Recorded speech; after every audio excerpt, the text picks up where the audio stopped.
So, good day. In this video lecture, we are going to discuss the behavioral consideration under the Financial Reporting and Management Reporting System. So, for the first reporter, next slide po.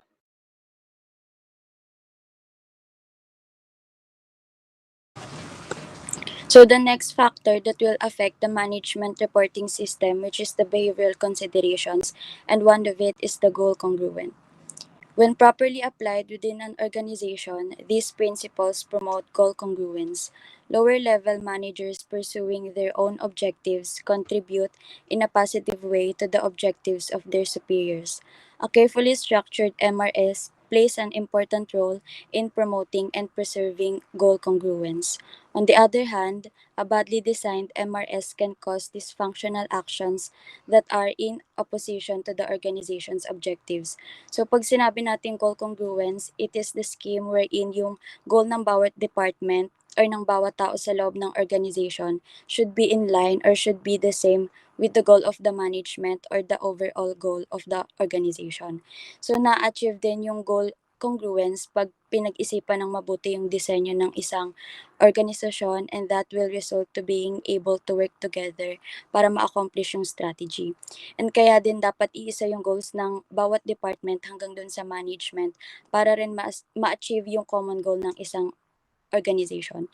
Then two pitfalls that cause managers to act dysfunctionally are information overload and inappropriate performance measures, which is i-discuss po ng next reporters. Next slide. So, the first pitfall is the information overload.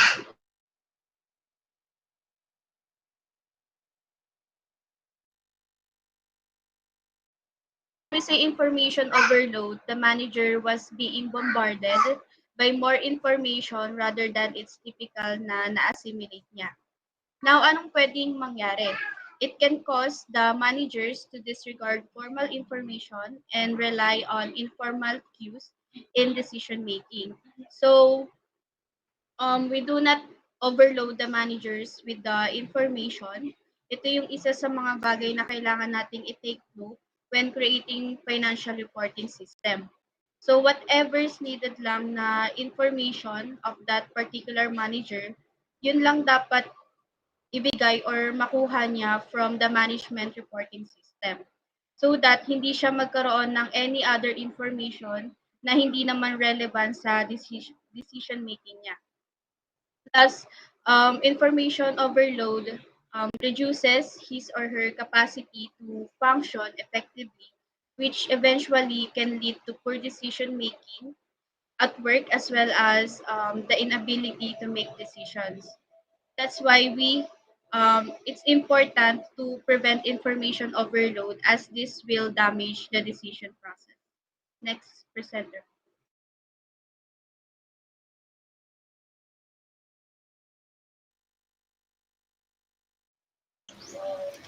Inappropriate performance measure.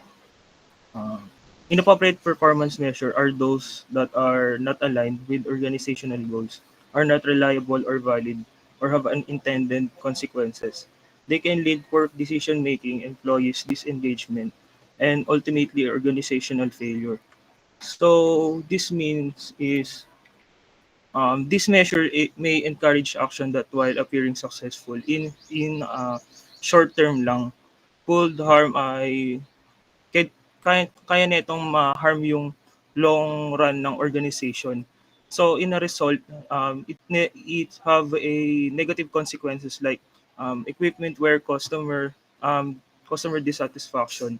So in ROI financial metric short-term focus, it means na generate quick returns without consideration long-term consequences. It can provide lang na immediately financial gains. Next po.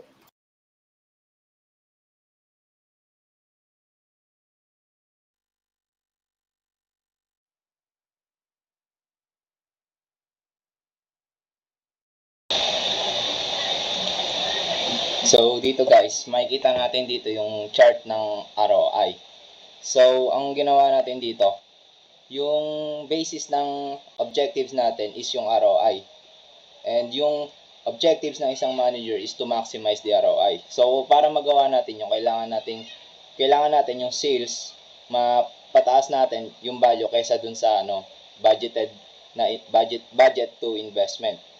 And dito sa sa chart na to, prudent management profit margin. So, yun nga, kailangan mapataas natin yung profit margins natin. And kapag yung ROI lang yung ginamit natin dito, siya yung magiging focus ng kumbaga siya yung yung magiging focus ng objectives natin, and siya yung magiging object of manipulation natin.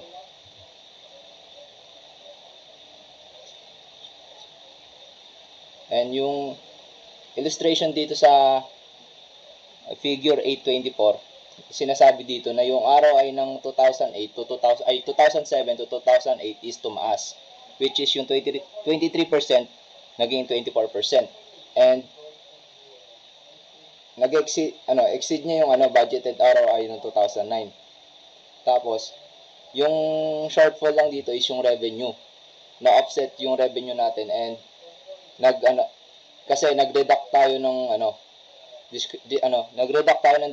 discretionary operating expenditures, which is yung employee training and plant maintenance, na dating 53.4 and 89 naging 62.3 tapos 97.9. And yung 2009 naging na siya 44.5 tapos 7.2. And yung ROI natin mas nag-improve siya nung nag-reduce tayo ng investment sa inventory and plant equipment, which is yung fixed asset natin na nasa investment in assets, para mapababa natin yung asset base natin. Kaya tumaas dito yung return on investment natin na naging 32%, which is yung budget natin is to 25% lang for 2009. And yun na po. Next reporter na po.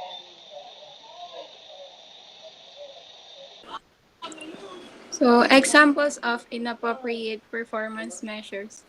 The first one is price variance. Price variances can affect the quality of the items purchased. So, pag palaki ng palaki yung price variances mo from the standard price, kailangan natin humanap ng mag-fit sa standard price, and then mababawasan yung quality natin depending on the quality of the product. So, yung second one is quotas. Quotas can affect control, material usage, efficiency, labor relations, and plant maintenance. So, ang example ng quota is kapag yung ngayong araw na to, nagkota ka na dapat ang profit na makukuha mo is 20,000. Pero at the end of the day, ang nakolect mo lang is 10,000. So, doon nagiging inappropriate yung quotas. Yung last one naman is profit measures. Profit measures can affect the plant investment, employee training, inventory reserve levels, customer and satisfaction, and labor relations. So, ibig sabihin lang neto, yung sinasabi lang dito na yung organization should put appropriate performance measures that would really check and validate the performance of the organization. Okay na.